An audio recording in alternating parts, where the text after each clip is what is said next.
మొఘలాయిల ఆర్మీలోనే ఉన్న ఒక అతను, కొంచెం ధైర్యవంతుడు, ఒక అతను మహాబత్ ఖాన్ అనే అతను 100 రోజులు మొఘలాయి రాజ్యాన్ని ఆక్రమించుకుని పాలించాడు. మహాబత్ ఖాన్ అనే ఆయన నూర్జహాన్ జుంటాని ఛేదించి వీళ్ళందరినీ ఒక పక్కన పడేసి బయట నుంచి వచ్చిన ఒక ఆఫ్ఘన్ మొఘలాయి సైన్యంలో 100 రోజులు పరిపాలన చేశాడు. శతదిన పాలన అంటారు మహాబత్ ఖాన్. మొఘలాయి రాజ్యానికి బ్రేక్ వచ్చింది, వదిలేండి ఏం కాదు. మొఘలాయి రాజ్యానికి మొదటి బ్రేక్ షేర్షా రూపంలో వచ్చింది 1540 నుంచి 55 వరకు.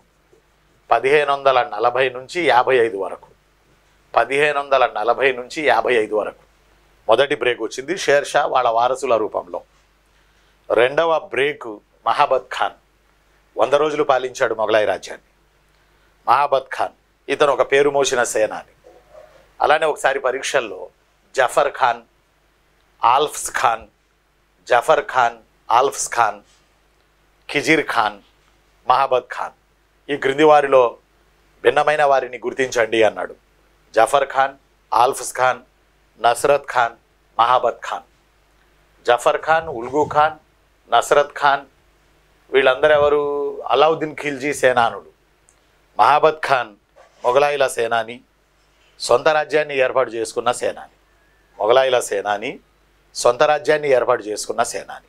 గుర్తుపెట్టుకోవాలి ఎవరు? మహాబత్ ఖాన్ అని ఆయన 100 రోజులు మొఘలాయి రాజ్యాన్ని పాలించాడు. శతదిన పాలన అంటారు. ఈ తర్వాత ఖుర్రం వచ్చాడు. జహంగీర్కి మన్మతికి పుట్టిన ఖుర్రం ఆ రోజు దక్కన్లో పాలకుడుగా ఉండేవాడు. ఖుర్రం వచ్చి మొఘలాయి రాజ్యాన్ని ఆకుపెట్టి చేసుకుని ఇక తాను పరిపాలించుకోవడం మొదలుపెట్టాడు. కాలగమనంలో ఆ ఖుర్రమే షాజహాన్ అయ్యాడు. కాబట్టి జహంగీర్లో Nurjahan junta plus Mahabat Khan blast చేయడం, మహాబత్ ఖాన్ 100 రోజులు పరిపాలన చేయడం గమనించదగింది, గుర్తుపెట్టుకోవాలి. జహంగీర్లో ఒక గ్రేట్నెస్ ఏంటంటే 1613లో మేవాడ్ని ఆక్రమించుకున్నాడు జహంగీర్. 1613లో ఇది బాబర్కి సాధ్యం కాలే, రాణా సంగా. ఇది అక్బర్కి సాధ్యం కాలే, ఉదయ్ సింగ్, రాణా ప్రతాప్.